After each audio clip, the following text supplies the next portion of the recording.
Hello everybody, Calamity here, and I just got done doing the Spiral Abyss, the new iteration of it that came out in 3.6. And I'll be honest, it was definitely hard, but I still found the previous iteration to be a bit harder than this one. And that's mostly because of the Wii New boss fight being incredibly annoying. But in this video, I'm just going to go over floor 12 primarily.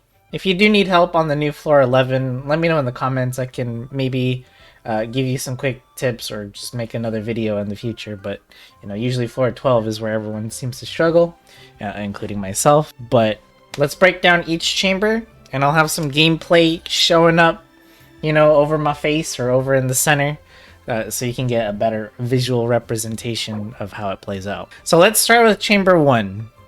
Now this chamber is probably the hardest one in the entire thing. Seriously.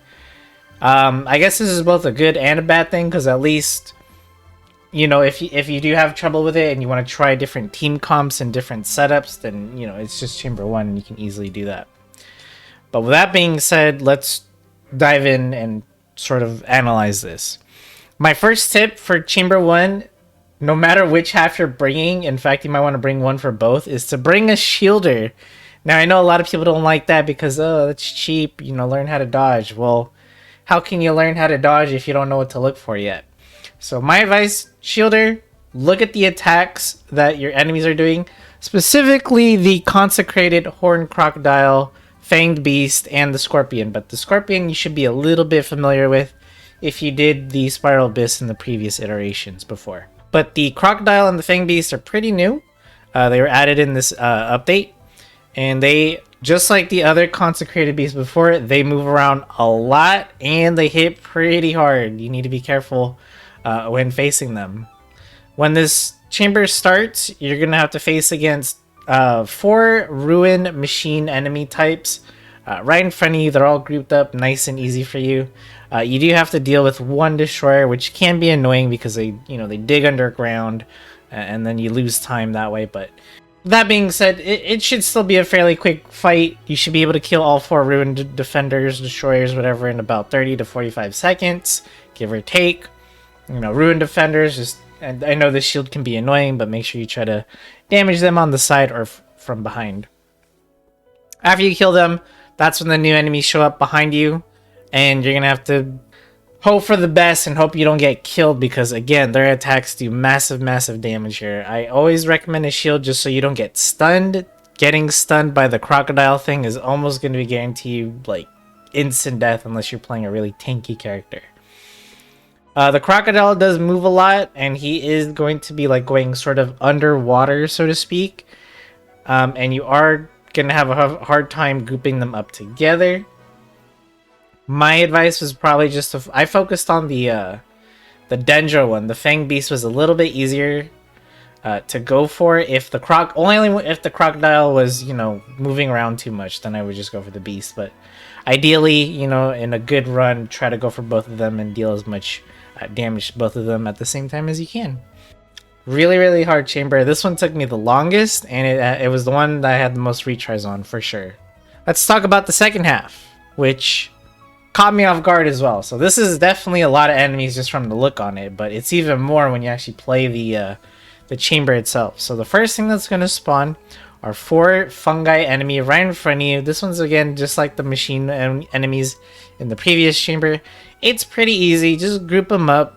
Well, you don't really have to actually like force them to group up. They're already they're naturally grouped up, and you'll just be able to just quickly kill them.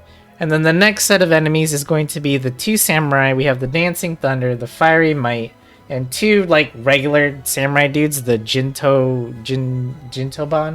I'm sorry, I don't know how to say that. But same tip applies as, whenever you fight these guys in the Spiral Abyss, always try to kill the bigger, larger samurai at the same time if you can, or at least very close to one another. Otherwise, the other one will get a boost, and it'll heal like half their health, and then they'll deal even more damage than they normally do, which is super annoying and wastes a lot of time. So try to kill them at the same time. And then after that, yeah, there's 3 waves of enemies in the second half, so you're gonna need a lot of extra time depending on what team you're using here. Then you're gonna have to deal with another Consecrated Fang Beast, and then our favorite Scorpion makes his return back into the Spiral Abyss, so it's gonna be both of them. I highly recommend getting rid of the Scorpion as soon as you can. Again, obviously, if you can hit both, do both, but if you have to pick one because one's moving around way too much, focus the Scorpion.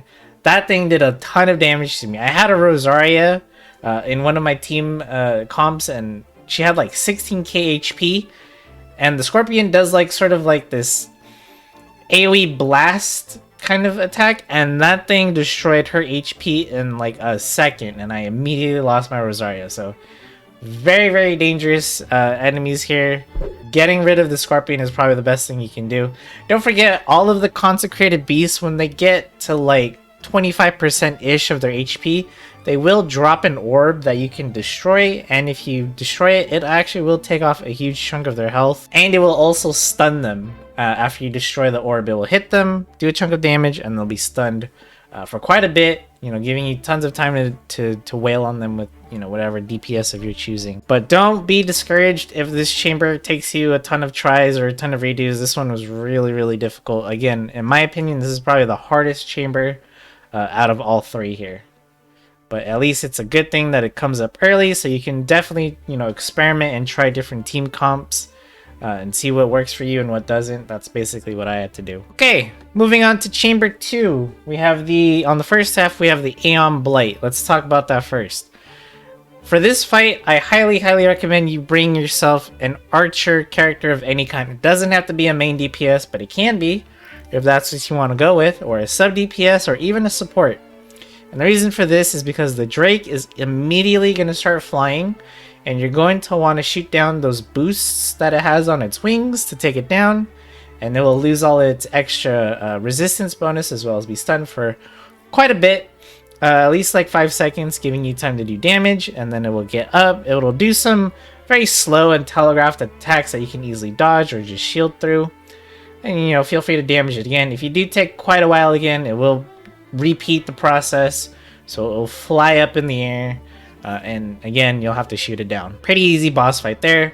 I'm sure most of you have fought the Aeon Blight a ton of times already. So let's move on to the second half. The second half introduces yet again another new enemy. It's going to be the Hydro Hilichurl Rogues. These are these are brand new enemies in 3.6, and they're going to spawn 3 of them in a sort of triangle formation around your character when you start. At first, I was a little confused at how I could pull them together because they spawn so far apart. But here's what worked for me. Just stand exactly where you start the fight. There's no reason, don't chase any of the Hilichurls, and you just kind of... I'm not really sure if this is a bit RNG. I'll have to like test it out a bit more, but just standing still, I had all 3 Hilichurl rogues run at me, so they naturally grouped themselves up for me to easily just burst them down. They do have another attack though. If you end up being too far from one of them, they'll do an attack where they summon a sort of a water slime, and they'll like do like ranged attacks with it. So I'm not sure if it's RNG on whether they charge at you or if they do the range attack, but that's what I found worked best for me when it came to this chamber.